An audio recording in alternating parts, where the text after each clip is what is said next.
Hello everyone, welcome to G centric का। और transmission line unit 2 चल रहा है हमारा रिंग बूस्टर पावर सिस्टम का। और पिछले लेक्चर तक हम लोग लाइन पैरामीटर्स फिनिश कर चुके हैं। इस लेक्चर से हम लोग स्टार्ट करेंगे परफॉर्मेंस ऑफ ट्रांसमिशन लाइन। और परफॉर्मेंस ऑफ ट्रांसमिशन लाइन बहुत इंपॉर्टेंट है, यहां से क्वेश्चंस पूछे जाते हैं। ऐसा सच बहुत देखो, पूरे ट्रांसमिशन के टॉपिक में 4 टॉपिक है, जिसमें से एक बहुत ज्यादा इंपॉर्टेंट नहीं है लास्ट वाला, but line parameter, performance of line और पावर फ्लो इक्वेशंस तीनों इंपॉर्टेंट है। तो कंपटीशन काफी हैवी है, इन तीनों में से एक आध क्वेश्चन कहीं ना कहीं आता ही आता है, चाहे वो voltage control power factor improvement topic के साथ मिक्सिंग होकर आ जाए वो बात अलग है, बट क्वेश्चन कहीं ना कहीं ट्रांसमिशन से एक आध रहता ही रहता है। ठीक है, चलिए स्टार्ट करते हैं ट्रांसमिशन। और बहुत ही क्विक तरीके से इस वीडियो के अंदर जितनी भी इस परफॉर्मेंस ऑफ लाइन वाले टॉपिक में हमने जितने भी डेरिवेशन, जितनी भी थ्योरी पढ़ी, वो इसी लेक्चर में समावित हो जाए। इस तरीके से हम लोग एकदम फास्ट ट्रैक तरीके से चलेंगे। ठीक है, और आपकी सहूलियत के लिए मैंने जितनी भी चीजें हैं मैं बोलते बोलते नहीं लिखूंगा, ताकि आपका टाइम वेस्ट नहीं हो। मैंने पहले से ही लिख रखा है, मुझे 2 घंटे लगे पूरा बोर्ड भरने में, बट चलेगा, आपका टाइम बचाना जरूरी है। मैं 2-2.5 घंटे का मेहनत करके एक लेक्चर बनाऊं और आपको बहुत ही शॉर्ट तरीके से दे दूं, ताकि ये फास्ट ट्रैक सीरीज में आपको बहुत कम टाइम में ज्यादा से ज्यादा चीजें आपके दिमाग में चले जाए और क्वेश्चन पे फोकस करें। ठीक है, चलिए स्टार्ट करते हैं। तो ये रहा हमारा जनरेटर, यहां से हमारा transmission first transformer, step up transformer लगता है और लोड तक हम ट्रांसमिशन ले जाते हैं। तो इसका मतलब हम ये मान के चलें कि अगर 2 बस बार के बीच में हमारा ट्रांसफर हो रहा है अगर पावर और थ्रू ट्रांसमिशन लाइन, तो ट्रांसमिशन लाइन किससे बनी होती? कंडक्टर से बनी होती, जिसका रेजिस्टेंस और रिएक्टेंस रहेगा। ठीक है, और ये कहलाता है, ये सेंडिंग एंड साइड। क्या कहलाता है? सेंडिंग एंड साइड, जिसमें वीएस मतलब sending end voltage.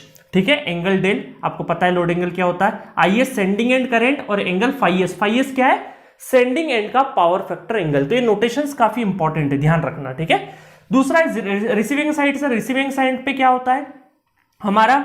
Receiving end side का जो वोल्टेज है, जिसको कैसे डिनोट करते हैं? वीआर से, और करंट कौन सा है? आईआर एंगल फाइआर, है ना। और फाइआर क्या होता है? Receiving end side power factor. अब देखिए, बहुत सारे स्टूडेंट क्या होते हैं, नेटवर्क जब पढ़ के आते हैं तो उनको लगता है सर एक ही तो करंट जाएगा। नहीं, क्योंकि ये जो दूरी है ये कुछ सेंटीमीटर या कुछ मिलीमीटर की नहीं है, ये दूरी किलोमीटर्स की है। नेटवर्क वगैरह में क्या होता है ना, सर्किट कितनी देर में, कितनी स्पेस में बनेगा, इतनी सी स्पेस में सर्किट बन जाएगा। और अगर हम लोग प्रैक्टिकली देखें तो बहुत ही मिलीमीटर साइज में या सेंटीमीटर साइज में हमारा नेटवर्क होता है। तो इसका मतलब वायर में बहुत ज्यादा क्या होता है, कंडक्टर में बहुत ज्यादा लॉस वगैरह कुछ भी नहीं होता है, ना शंट पैरामीटर होते, कुछ भी नहीं होते। तो डायरेक्टली हम ये करंट और ये करंट बराबर मान लेते हैं। बट ये जो लेंथ है ये बोर्ड पे अभी इतनी सी दिखाई दे रही है, बट ये किलोमीटर्स की रेंज है, किलोमीटर्स की रेंज है। इस वजह से आपका सेंडिंग एंड करंट और रिसीविंग एंड करंट बराबर नहीं हो सकता, ना ही पावर फैक्टर अलग अलग हो सकता है। तो लोड का पावर फैक्टर अलग होगा, रिसीविंग एंड साइड का पावर फैक्टर बोले या लोड का बोले, बात एक ही है। ठीक है, और अभी एक ही है ना। जब voltage control power factor improvement पढ़ाएंगे तब हम लोग लोड और रिसीविंग एंड साइड के पैरामीटर के ऊपर चर्चा करेंगे। बट यहां पे सेंडिंग एंड साइड और रिसीविंग एंड साइड, इस पर्टिकुलर टॉपिक में इन 2 बातों का ध्यान रखना। दूसरा है सेंडिंग एंड साइड से पीएस और क्यूएस मतलब एक्टिव पावर, रिएक्टिव पावर, यहां से जाएंगे और यहां पे मिलेंगे। ठीक है, और इनकी पावर फ्लो इक्वेशंस जो है वो हम लोग नेक्स्ट टॉपिक में देखेंगे, इस परफॉर्मेंस ऑफ ट्रांसमिशन लाइन में नहीं देखेंगे। एक और जो सेगमेंट है हमारा ट्रांसमिशन लाइन का, पावर फ्लो इक्वेशंस, उसमें इन चारों पावर का हम लोग क्या करेंगे? पीएस, क्यूएस, पीआर, क्यूआर, इनकी इक्वेशन डिराइव करेंगे। मतलब यहां तो डिराइव नहीं करेंगे, डायरेक्टली लिख देंगे, बट हमने हमारे फुल कोर्स में इनके डेरिवेशंस करे हैं। ठीक है, एक चीज और बता दूं आपको कि यहां पर जो ट्रांसमिशन लाइन है इसका आर प्लस जेएक्स का एक इंपीडेंस ट्रायंगल बना देते हो। थीटा क्या रिप्रेजेंट करेगा? इंपीडेंस एंगल रिप्रेजेंट करेगा। ठीक है, कई बार नेटवर्क पढ़ते पढ़ते बहुत सारे स्टूडेंट फाई और थीटा में कंफ्यूज हो जाते हैं। तो फाई क्या है? पावर फैक्टर एंगल है, वो भी यहां पे पावर सिस्टम में अलग अलग है, रिसीविंग एंड साइड का और सेंडिंग एंड साइड का। और थीटा क्या है? हमारा ट्रांसमिशन लाइन का इंपीडेंस एंगल है। ठीक है, नोटेशंस क्लियर सारे के सारे? बिल्कुल क्लियर होंगे। चलो आगे बढ़ते हैं। फिर क्या करा हमने? इस ट्रांसमिशन लाइन को एनालिसिस करने के लिए क्या किया? क्लासिफिकेशन किए, और 3 क्लासिफिकेशन किए, शॉर्ट ट्रांसमिशन लाइन, मीडियम और लॉन्ग ट्रांसमिशन लाइन। ठीक है, और ये डिस्टेंस टू डिस्टेंस अलग अलग एनालिसिस किया। क्यों किया हम लोगों ने? मैंने याद है चाय वाला एग्जांपल दिया था कि मान लो हमको घर से निकलना है थोड़ी दूरी पे, तो हम क्या क्रेडिट कार्ड लेके थोड़ी चाय पीने जाएंगे, 10-20 रुपए 15 रुपए लेके चले जाएंगे। कॉलेज जाएंगे तो अलग लेवल का, मुंबई जाएंगे या किसी और शहर जाएंगे तो अलग लेवल की तैयारी के हिसाब से जाएंगे। तो डिस्टेंस के हिसाब से जो हमारी तैयारी है वो डिफरेंट होती है। तो हमने ट्रांसमिशन लाइन को भी डिस्टेंस के अकॉर्डिंग प्लस फ्रीक्वेंसी के अकॉर्डिंग हम लोगों ने क्लासिफिकेशन किए हैं, शॉर्ट, मीडियम एंड लॉन्ग, ठीक है। और बहुत सारा डिबेट होता है कि सर यहाँ 240 आना चाहिए, 300 आना चाहिए, बट ये स्टैंडर्ड है IEEE के नोटेशन से, ठीक है। तो लेंथ लेस देन 80 किलोमीटर, 80 से 200 और ग्रेटर देन 200 किलोमीटर, तो लेंथ वाइज बात हो गई। और साथ में ये भी होना चाहिए लेंथ और फ्रीक्वेंसी का मल्टीप्लीकेशन लेस देन 4000, 4000 से 10,000, 10,000 से ज्यादा, ठीक है। जैसे एक एग्जांपल दूं अगर मैं, कि अगर 10 किलोमीटर की लाइन है और इसकी फ्रीक्वेंसी मेगाहर्ट्ज है, तो वो काय में शॉर्ट में कंसिडर होगी क्या? नहीं, काय में कंसिडर होगी? लॉन्ग में, क्योंकि लेंथ और फ्रीक्वेंसी का मल्टीप्लीकेशन करेंगे तो 10,000 के ऊपर होगा, मेगा 10⁶, याद है। और ये जो लेंथ है ना, लेंथ यहां पे किलोमीटर में रखना है ना, ये लेंथ जो है ऑलरेडी किलोमीटर में रखना। 300 किलोमीटर का अगर 100 किलोमीटर है तो आप 100 इंटू 10⁻³ नहीं करेंगे, ऑलरेडी लेंथ काय में है? किलोमीटर में, ठीक है। और फ्रीक्वेंसी मेगाहर्ट्ज, तो 10⁻हर्ट्ज में फ्रीक्वेंसी रखाएगी यहाँ पे। तो मेगाहर्ट्ज से तो 10 किलोमीटर की ट्रांसमिशन लाइन वो शॉर्ट में नहीं रखेंगे, लॉन्ग में रखेंगे, क्योंकि फ्रीक्वेंसी ज्यादा है। तो इसका मतलब है कि लेंथ से सिर्फ डिसाइड नहीं होगा कौन से ट्रांसमिशन लाइन है, उसके साथ साथ हमें एल और एफ का मल्टीप्लीकेशन भी देखना पड़ेगा। बट पूरे अगर हम बात करें हमारे पावर सिस्टम के ट्रांसमिशन लाइन में, तो हमारी फ्रीक्वेंसी होती है 50 हर्ट्ज, है ना, पावर सिस्टम के। EMFT में बहुत सारे स्टूडेंट, EMFT में भी ट्रांसमिशन लाइन होता है, वहां पे मेगाहर्ट्ज में होता है, ठीक है। तो ध्यान रखना, पावर सिस्टम में जनरली फ्रीक्वेंसी कितनी होती है? 50 हर्ट्ज।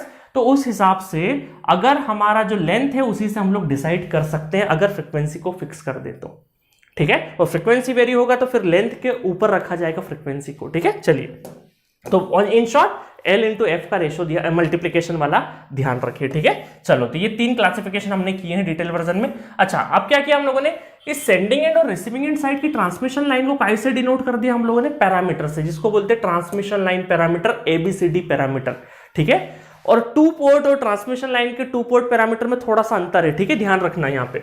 चलो, तो यहाँ पे हम ये बोलेंगे कि ये ABCD पैरामीटर है सेंडिंग एंड और रिसीविंग एंड साइड के, और यहां से हम ये बोल सकते हैं कि ये क्या होंगे हमारे VS, IS और ABCD, ABCD, और यहां पे VR और IR।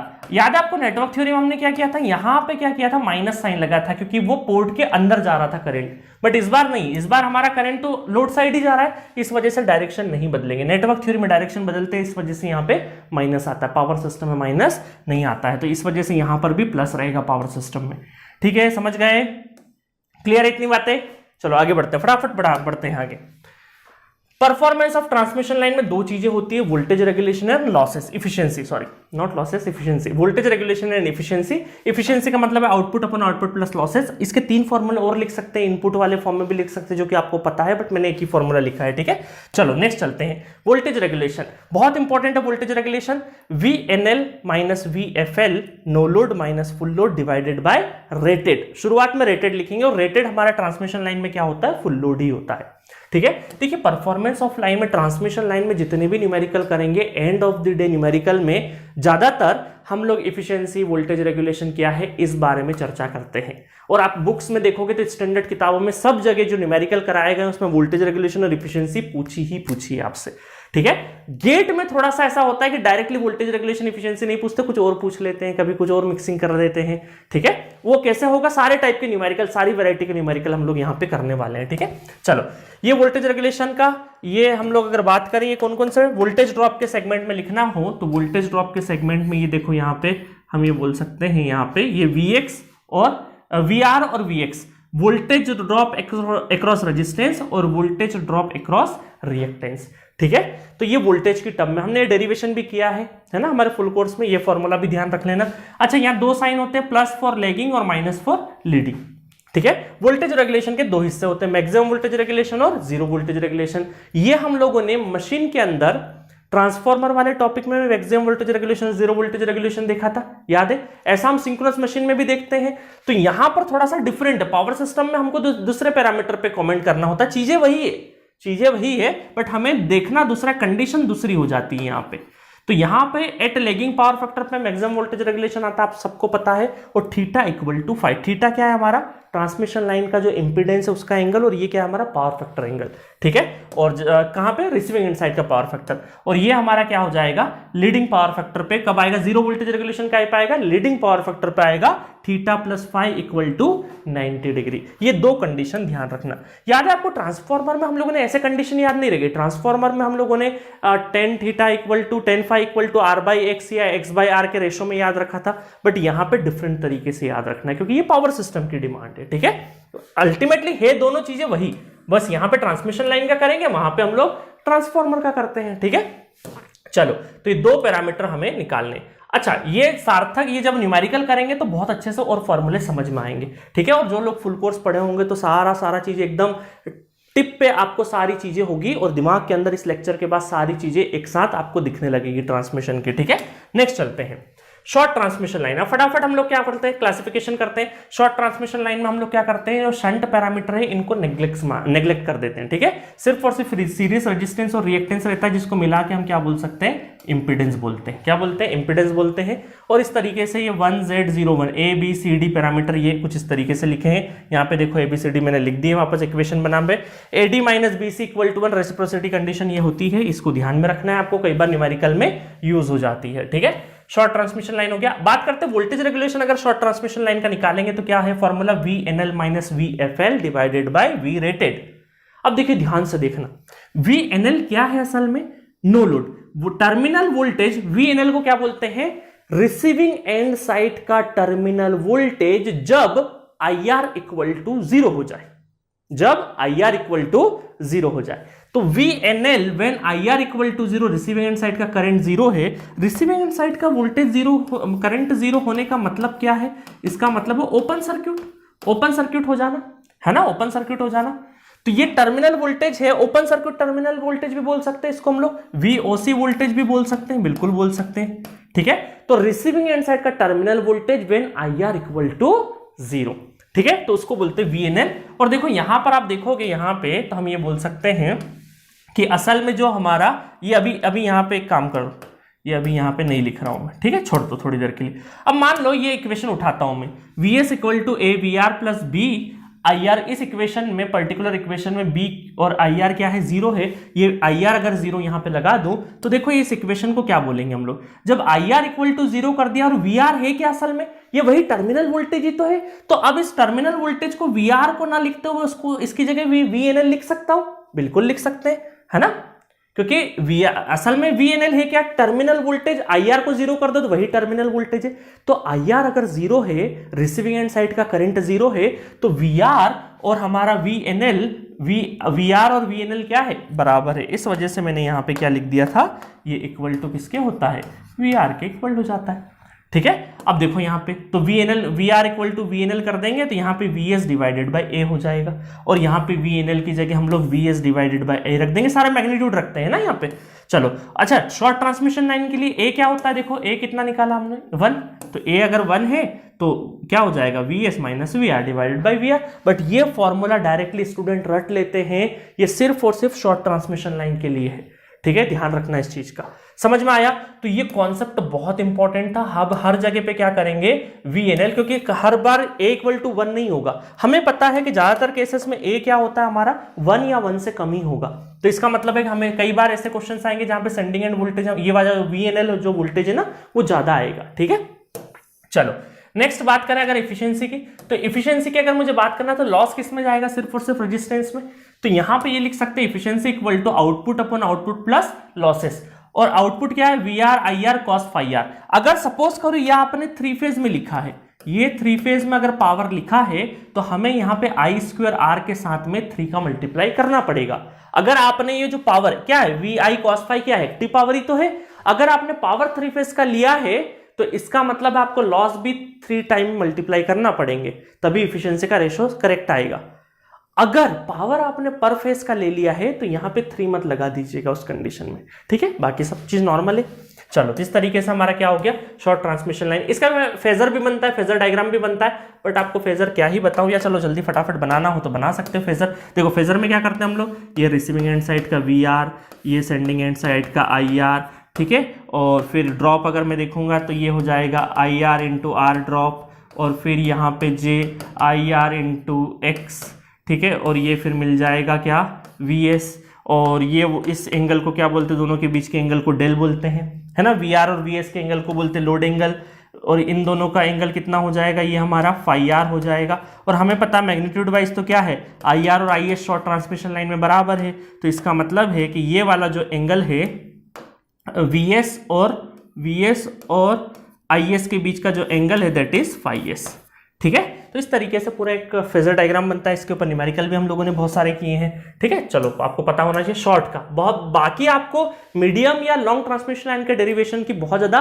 रिक्वायरमेंट नहीं है। खैर डेरिवेशन की तो गेट एग्जामिनेशन में किसी की भी रिक्वायरमेंट नहीं है, बट उनके जो कंक्लूजन है वो बहुत अच्छे से पता होने चाहिए, और खासकर फेजर शॉर्ट ट्रांसमिशन लाइन का बहुत इंपॉर्टेंट है, ठीक है। चलिए आगे चलते हैं।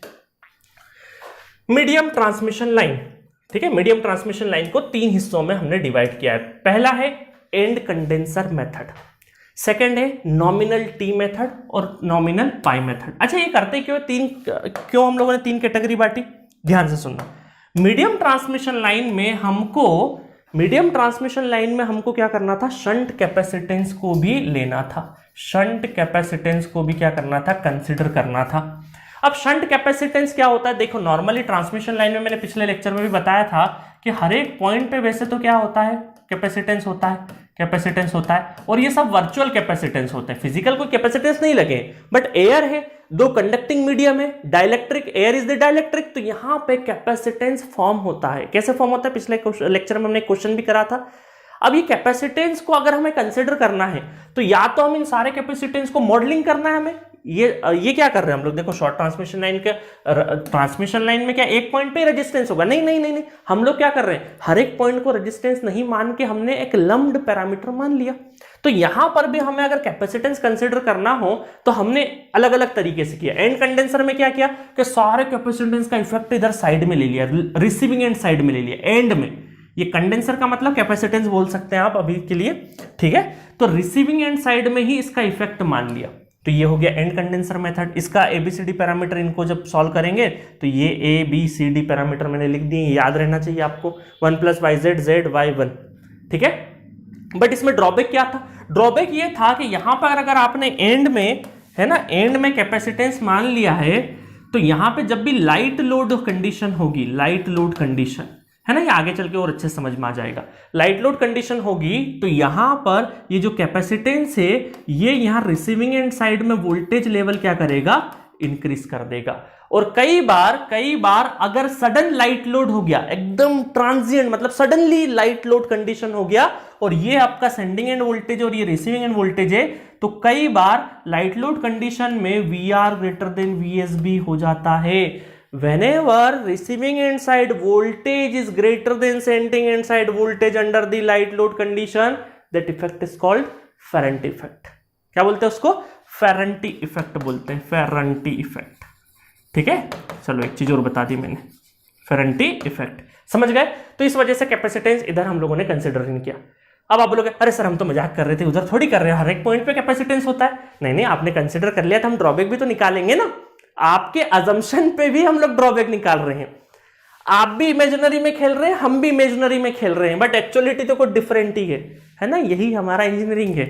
चलो आगे बढ़ते हैं। ऐसे ही तो थ्योरी इवॉल्व होती है धीरे धीरे। किसी ने ये अजम्पशन मान लिया, फिर उसमें बुराई निकाल रहे, फिर उसमें अजम्पशन मान लिया, उसमें बुराई निकाल रहे, फिर नेचुरल तथ्य पे पहुंच रहे हैं, ठीक है। चलिए स्टार्ट करते हैं।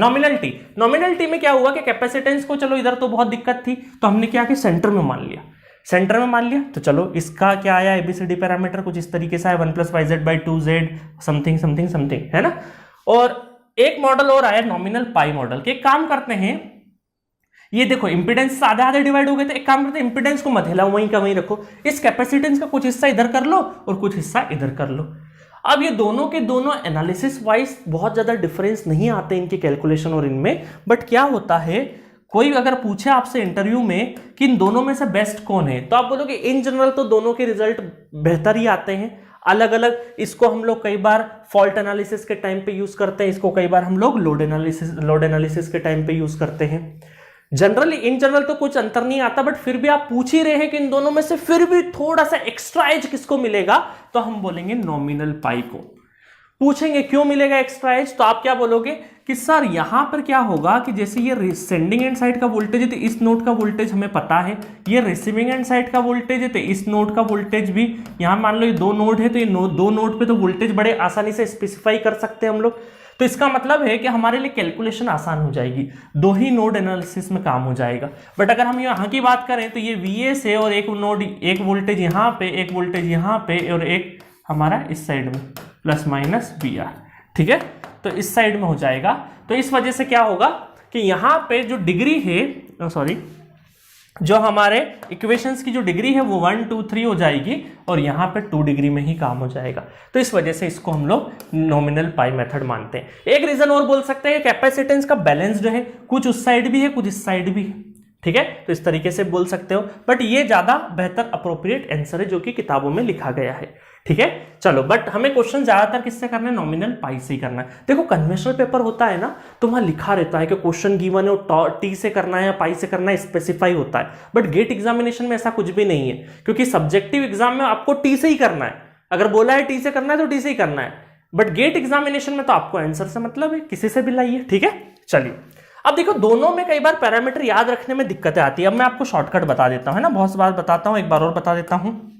चलो, तो यहां पे आप देखिएगा ध्यान से, ये पैरामीटर बराबर है दोनों में, ठीक है, बराबर है सर। ये पैरामीटर भी बराबर है, बिल्कुल है, 1 + yz/2, एकदम नींद में उठा के कोई पूछ ले तो ए और डी पता होना चाहिए। और अभी हमने देखा वोल्टेज रेगुलेशन में हमको किसका काम पड़ेगा, ए पैरामीटर का काम ज्यादा पड़ने वाला है हमें, है ना। तो ए पैरामीटर तो दोनों में सेम है तो कोई दिक्कत ही नहीं है, ठीक है। एन कंडेंसर बहुत ही कम पूछी जाती है, बट हो सकता है लिख के दे दे आपको, तो ये 1 + yz/2 हटा देना बस नीचे से।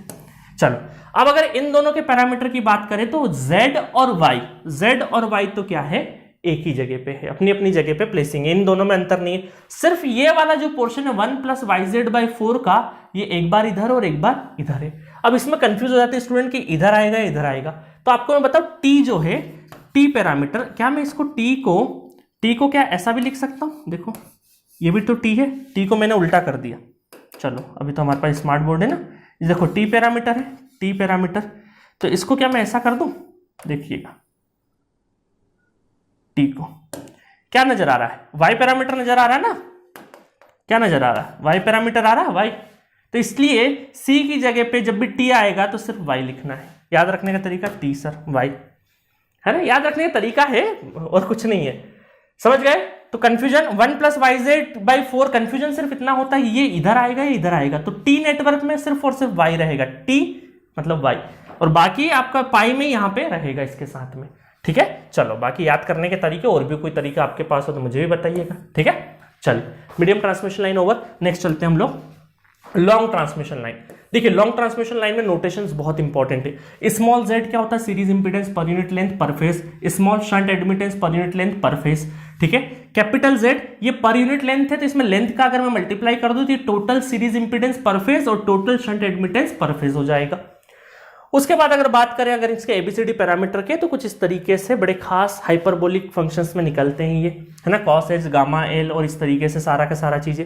अब इसमें दो चीजें आपको पता होनी चाहिए, कौन कौन सी चीजें, देखिए इंपॉर्टेंट चीजें निकल के आई, एक तो ZC और दूसरा ये जो गामा लिखा है ना, गामा, ये दोनों क्या होते हैं, तो गामा को बोलते हैं हम लोग प्रोपोगेशन कांस्टेंट। क्या बोलते हैं, गामा को बोलते हैं प्रोपोगेशन कांस्टेंट, और इसको बोलते हैं हम लोग, ZC को बोलते हैं कैरेक्टरिस्टिक्स इंपीडेंस। क्या बोलते हैं ZC को, कैरेक्टरिस्टिक्स इंपीडेंस, ठीक है। डिटेल वर्जन में हम लोगों ने फुल कोर्स में बहुत जाना, बस अब शॉर्ट फॉर्म में सुन लीजिए फटाफट। ये जो स्मॉल है, स्मॉल को मैं r + j⍵l लिख सकता हूँ, सारा स्मॉल है। स्मॉल का मतलब क्या है कि पर यूनिट लेंथ पर फेज के लिए, एक यूनिट लेंथ के लिए है, और y क्या है, g + j⍵c, स्मॉल के लिए हो गया। अब कैरेक्टरिस्टिक इंपीडेंस क्या होता है, कैरेक्टरिस्टिक इंपीडेंस होता है आपका ZC√z/y, इस तरीके से ये सीरीज और शंट पैरामीटर है, हमें पता ही है। और सर्ज इंपीडेंस क्या होगा, जब लॉसलेस कंसिडर करेंगे तो रियल पार्ट क्या हो जाएगा, 0 हो जाएगा, तो ये इस तरीके से हमारा सर्ज इंपीडेंस निकल के आ जाएगा। ओवरहेड ट्रांसमिशन लाइन के लिए 400 होगा, क्योंकि इंडक्टेंस ज्यादा डोमिनेटिंग होता है। अंडरग्राउंड केबल में UGC है ना, अंडरग्राउंड केबल, उसमें कैपेसिटेंस, डाइलेक्ट्रिक ज्यादा होता है ना, कैपेसिटेंस ज्यादा होगा, तो कैपेसिटेंस ज्यादा होगा तो सर्ज इंपीडेंस अप टू 40 ओम ही रहता है, ठीक है। ये फॉर्मूले आपको काम के हैं, ऑलरेडी सारी थ्योरी चल रही होगी आपके दिमाग में। अच्छा यहाँ पे देखिए gamma propagation constant equal to alpha plus J beta. Alpha क्या है, रियल पार्ट है, एक डेम्पर का काम करता है, पूरा वेवफॉर्म वगैरह सब कुछ मैंने अच्छे से आपको फुल कोर्स में पढ़ाया। मैं यहाँ पे टाइम वेस्ट बिल्कुल भी नहीं करूंगा आपका। जो एग्जीक्यूशन चाहिए हमको न्यूमेरिकल करने के लिए जो चीजें चाहिए सिर्फ वही उठा रहा हूं, ठीक है। Alpha plus J beta under root small Y और स्मॉल जेड बोलते हैं इसको। स्मॉल वाई को जी प्लस जे ओमेगा सी लिख सकते हैं, स्मॉल जेड को आर प्लस जे ओमेगा। ये काय में है, पर यूनिट लेंथ के लिए है ना, पर फेज तो है ये, यूनिट लेंथ के लिए है। चलो तो इसको बोलते हैं एटेन्यूएशन कांस्टेंट नेपियर पर मीटर या फिर नेपियर पर किलोमीटर में होता है। इसको बोलते हैं फेज कांस्टेंट, ये रेडियन पर मीटर या पर किलोमीटर या फिर डिग्री, रेडियन या डिग्री दोनों में हो सकता है, डिग्री पर मीटर और किलोमीटर में होता है।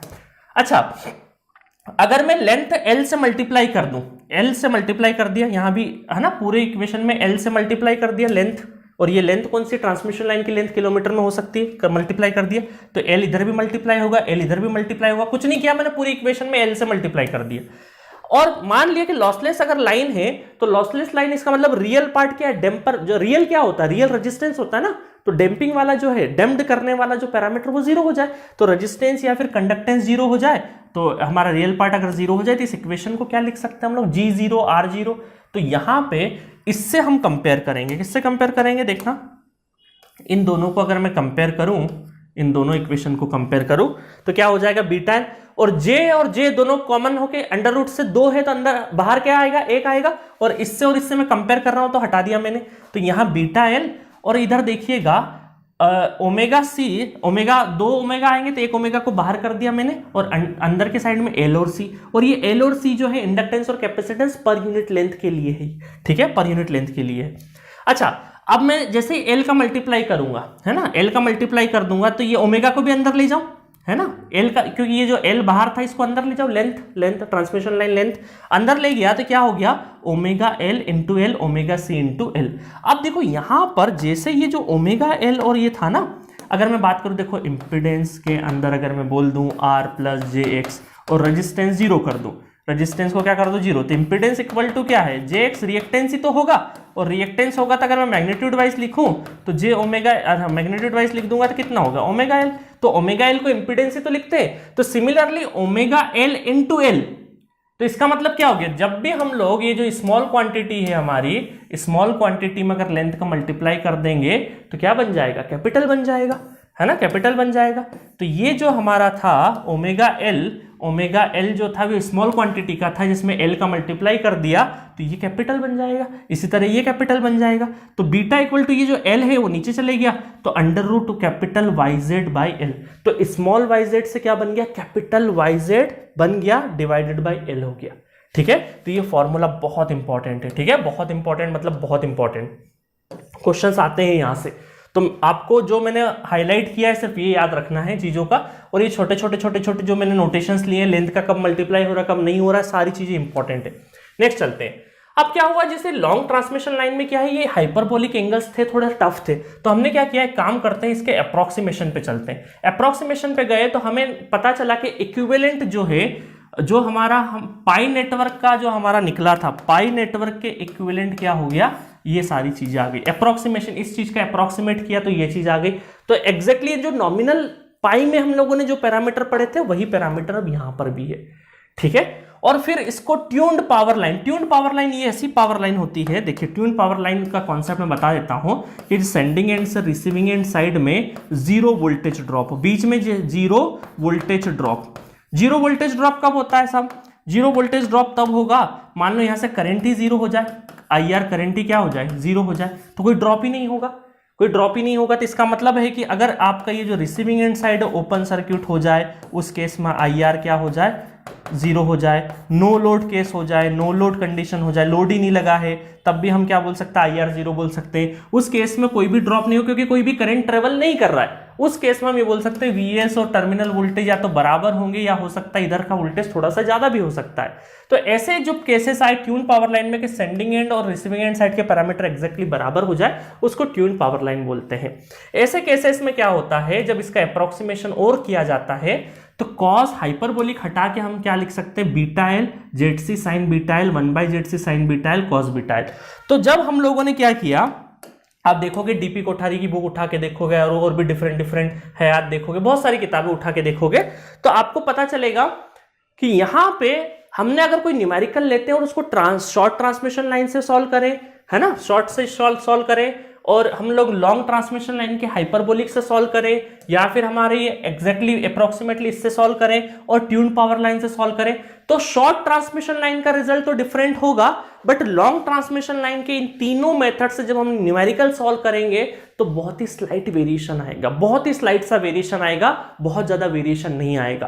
तो इसी वजह से एट दिस नोड मैं आपको ये बोल रहा हूं, कंक्लूजन ये है कि जब भी लॉन्ग ट्रांसमिशन लाइन का क्वेश्चन आए तो आपको ये सब कुछ भी याद नहीं रखना है। सिंपली आप क्वेश्चन किससे कर दोगे, सिंपली आप पाई नेटवर्क बना के क्वेश्चन सॉल्व कर देना, और वो भी नहीं आता तो इससे भी कर सकते हो, दोनों से कर सकते हो, क्योंकि बीटा की वैल्यू तो अब आसानी से निकल जाएगी। ठीक है, तो दोनों से आंसर एक जैसा आता है। मैं आपको एक क्वेश्चन करा के बता दूंगा दोनों से। ठीक है, समझ में आया? तो सारा का सारा थ्योरी आपके लिए था, और मैं पूरा एक ही पेज पे कर देता हूं। मजा आया? चलो नेक्स्ट तरफ चलते हैं। सो नेक्स्ट देखते हैं वेवलेंथ एंड वेलोसिटी। ठीक है, वेवलेंथ एंड वेलोसिटी के बीच में क्या रिलेशन होता है? Wavelength equal to v by F equal to 2 pi beta, और ये होता है velocity equal to 1 by under root L C. देखिए इससे जो रिजल्ट आता है ना, इलेक्ट्रोमैग्नेटिक वेव का जो स्पीड है, ये क्या है आपका स्पीड, और ये टाइम में होता है मीटर पर सेकेंड में स्पीड होता है। तो हमने देखा कि इलेक्ट्रोमैग्नेटिक वेव का जो स्पीड है वो हमारा जो लाइट का स्पीड है, ये क्या होता है, लाइट का स्पीड कितना होता है? 3 × 10⁸ किलोमीटर, नॉट 8 मीटर पर सेकेंड, बट हमें काय में चाहिए किलोमीटर पर सेकेंड में। 10⁻³ को मैंने यहाँ 10⁸ को 5 बना दिया, और इसको बचे हुए 3 को मैंने किलोमीटर में लिख दिया। ठीक है, तो ये है हमारा वेलोसिटी ऑफ लाइट। तो वेलोसिटी ऑफ लाइट और वेलोसिटी ऑफ इलेक्ट्रोमैग्नेटिक्स लगभग अप्रोक्सीमेटली बराबर होते हैं। ठीक है, तो कहीं पर वेलोसिटी मेंशन नहीं हो न्यूमेरिकल में तो हमें वेलोसिटी ऑफ लाइट को कंसिडरेशन में लेना है। ठीक है, तो इस फॉर्मूले को ध्यान में रखना बहुत इंपॉर्टेंट है। Lambda equal to v by F equal to 2 pi by beta. Beta क्या होता है? अंडर रूट कैपिटल Y और Z divided by L। L क्या है? Length of the line in kilometres. ठीक है, समझ में आ गया आपको? चलो नेक्स्ट चलते हैं। और क्या है? Surge impedance loading. Surge impedance निकाला था, तो लोडिंग कैसे निकालते हैं? वोल्टेज रिसीविंग एंड साइड का वोल्टेज का स्क्वायर डिवाइड बाय n। ये क्या है? मॉड में है, और ये क्या है? वोल्टेज का स्क्वायर। अब यहां पे ध्यान से देखना, अगर आप डायरेक्टली लाइन वोल्टेज भी रख दोगे ना, किसी भी वोल्टेज का जहां पे स्क्वायर है, वहां पे डायरेक्टली लाइन वोल्टेज भी रख दोगे तो आंसर आपका डायरेक्टली 3 फेज के लिए आ जाएगा, डायरेक्टली लाइन वोल्टेज रख दोगे तो। ठीक है, बट यही चीज कन्वेंशनल में करोगे तो नंबर कट जाएगा, क्योंकि कन्वेंशनल में बोलते हैं कि जेडन जो है वो तो पर फेज में ओरिजिनली है ना, आपके आंसर में जरूर फर्क नहीं पड़ेगा, बट स्टेप्स के भी तो नंबर होते हैं कन्वेंशनल पेपर में। ऑब्जेक्टिव में कोई दिक्कत नहीं है, डायरेक्टली लाइन वोल्टेज का स्क्वायर करके डिवाइडेड बाय जेडन कर दोगे तो आंसर सही आएगा। अगर आपको कन्वेंशनल तरीके से जाना है तो पहले इसको पर फेज में कन्वर्ट करोगे, फिर SIL पर फेज का आएगा, फिर 3 से मल्टीप्लाई करोगे। ठीक है, ये सारी चीजों का ध्यान में रखना। सीरीज कंपनसेशन, अगर हम लोग लाइन में कंपनसेशन टेक्निक लगाएं, और ज्यादातर सीरीज कंपनसेशन इंपॉर्टेंट है और यहां से क्वेश्चन आते हैं, तो आप डायरेक्टली एक फॉर्मूला याद रखिए, SIL new equal to old divided by under root 1 minus chi. Chi क्या है? Compensation factor. सपोज कोई 20% से कंपनसेशन किया तो काई की वैल्यू आप रख दोगे 0.20। ठीक है, काई भी बोलते हैं, कई बार के भी बोलते हैं, अलग अलग नोटेशन अलग अलग किताबों में मिल जाएंगे। ठीक है, अब देखिए यहां पे एक फॉर्मूला और ध्यान रख लेना, ये डायरेक्टली कभी ये है ना कॉमन फॉर्मूला है। कॉमन फॉर्मूला कैसे है कि Zn new equal to under root 1 minus K series divided by 1 minus K SH। तो ये हमारा क्या है? KAC सीरीज कंपनसेशन है। क्या है ये? Series compensation factor. जैसे वो काई रोल कर रहा था ना, वैसे यहां पे KE है, और ये हमारा क्या हुआ? Shunt compensation factor. ठीक है, तो जनरलाइज पहले अगर आपसे कोई पूछा कि थोड़ी देर के लिए कि आपसे बोला कि सीरीज कंपनसेशन 20% से है, तो या तो डायरेक्टली ये फॉर्मूला निकाल के SIL निकाल दो, या फिर अगर ये फॉर्मूला ये लगाना है अगर आपको, तो Zn न्यू निकालना पड़ेगा आपको पहले। न्यू कितना आ जाएगा? सीरीज बोला है तो 1 माइनस 0.20, और शंट की कोई बात नहीं करी तो इसको 0 मान लेंगे, है ना, और ये Zn ओल्ड Zn हो जाएगा। तो पहले आपका Z न्यू आएगा, ठीक है, और फिर SIL निकालोगे SIL तो VR का square divided by Zn new. तो ये वाली चीज यहां रख दोगे, तो वही ये जो फॉर्मूला बना है उससे भी यही रिजल्ट आना है, दोनों से अंतर कुछ भी नहीं है। तो यहां पे ये फॉर्मूला डायरेक्टली आपको कंपनसेशन फैक्टर लगा के सर्ज इंपीडेंस लोडिंग देगा, और ये वाला जो फॉर्मूला पहले आपको सर्ज इंपीडेंस देगा नई कंडीशन पे, आफ्टर कंपनसेशन न्यू देगा, उसके बाद फिर एसआईएल निकालना है। तो दोनों फॉर्मूले ध्यान रखना। सीरीज का आता है ज्यादातर क्वेश्चन, इस वजह से मैंने सीरीज का डायरेक्टली आपको लिखवा दिया है। ठीक है, चलो आगे बढ़े। और ये शंट का है तो पहले न्यू निकाल देना, उसके बाद काम कर लेना। एक चीज और ध्यान में रखना, यहाँ पे बहुत सारे स्टूडेंट कंफ्यूज होते हैं कि जो लोडिंग है, नॉर्मली हम लोग क्या करते हैं सर्ज इंपीडेंस लोडिंग पे, नॉर्मली इन जनरल जो हमारा लोडिंग है वो एग्जैक्टली सर्ज इंपीडेंस लोडिंग के बराबर रखते हैं। जो लोडिंग है वो सर्ज इंपीडेंस के बराबर रखेंगे तो जो हमारा इंडक्टेंस इंटरफेरेंस और कैपेसिटेंस इंटरफेरेंस लाइन का वो एग्जैक्टली बराबर हो जाएगा, एक दूसरे को कैंसिल कर देंगे तो यूनिटी पावर फैक्टर पे वर्क करेगा। तो इसीलिए सर्ज इंपीडेंस लोडिंग का जो भी वो हो जाएगा सबको सब यूनिटी पावर फैक्टर पे हो जाएगा। बट समटाइम्स क्या होता है कि लोडिंग अगर less than surge impedance loading हुई तो कैपेसिटेंस इंटरफेरेंस ज्यादा होगा इंडक्टेंस से, तो पावर फैक्टर क्या कहलाएगा, लीडिंग कहलाएगा। और अगर loading more than surge impedance loading हुई तो इंडक्टेंस इंटरफेरेंस ज्यादा होगा कैपेसिटेंस से, तो इंडक्टेंस का डोमिनेंस होगा, इस वजह से लेगिंग पावर फैक्टर होगा। ठीक है, मेरे फुल कोर्स में एक बच्चे ने डाउट पूछा था, मैं बता देता हूं कि सर आपने लिखा है loading less than surge impedance loading, तो मैंने क्या फुल कोर्स में क्या हुआ ऐसा बोला, मैंने लिखा कैसे फुल कोर्स में, यहाँ पे एसआईएल की जगह मैंने लिख दिया जेड एन लिख दिया, और बोलते टाइम पे ऐसा बोल रहा हूं मैं loading is less than surge impedance loading Z N. तो मैंने बोलते टाइम पे तो सर्ज इंपीडेंस लोडिंग बोला बट लिखते टाइम पे जेड एन लिख दिया, तो बहुत सारे बच्चे, बहुत सारे तो नहीं, एक या दो स्टूडेंट कंफ्यूज हुए थे वहां, है ना। तो करेक्ट कर लेना उसको, वैसे तो थोड़ा कॉमन सेंस लगाओगे तो बोला एसआईएल ही है बट लिखते टाइम पे जेड एन लिख दिया। तो loading is less than surge impedance loading then, इस तरीके से तीन रिलेशन बहुत इंपॉर्टेंट है, थ्योरेटिकल क्वेश्चन यहां से बन सकता है। ठीक है, तो ये होगी सर्ज इंपीडेंस लोडिंग की बात। नेक्स्ट चलते हैं फटाफट। अच्छा, दो चीजें और, लॉसलेस तो आपने इतनी देर से पढ़ा, तो रियल करेंगे तो लॉसलेस की कंडीशन हो गई। कई बार आपसे पूछते हैं distortionless condition. Distortionless condition ऐसी होती है कि R by G equal to L by C, R by G equal to L by C का ratio, that is the distortionless condition. R C का multiply कर दो, L G का कर दो। आर सी क्या है, टाइम कॉन्स्टेंट, एल जी क्या है, एल जी का टीवी आता है ना, लाइफ इज गुड, तो इसे भी याद रख सकते हो, है ना। तो ये डिस्टॉर्शन लेस कंडीशन, तो ये कई बार एक आध बार क्वेश्चन आया है बहुत पहले, बट कभी भी आ जाए एक आध नंबर में तो आपको पता होनी चाहिए। ठीक है, और क्या बचा है, कॉम्बिनेशन ऑफ नेटवर्क्स फटाफट कर लेते हैं। कास्केडेड कनेक्शन और पैरेलल कनेक्शंस होते हैं। कास्केडेड कनेक्शन में क्या है, तो दोनों सीरीज में लग जाए तो इन दोनों का डायरेक्टली मल्टीप्लाई कर देना। और इसके पाटीदार सर ने मैथमेटिक्स में बहुत अच्छे तरीके से मैट्रिसेस का मल्टीप्लिकेशन सिखाई रहे होंगे। ठीक है, तो वहां पे आपने देख लोगे मल्टीप्लिकेशन। नेक्स्ट है आपका पैरेलल कॉम्बिनेशन। पैरेलल कॉम्बिनेशन का कनेक्शन ऊपर वाले का ऊपर से, नीचे वाले का नीचे से, इधर भी ऐसे ही रहेगा। और यहाँ पे जो IS करंट है ये डिवाइड हो जाता है, IS 1 में हो जाएगा और ये IS 2 में हो जाएगा। सिमिलरली रिसीविंग एंड साइड में IR1 मिलेगा हमें, और यहां से कौन सा मिलेगा, IR2 मिलेगा।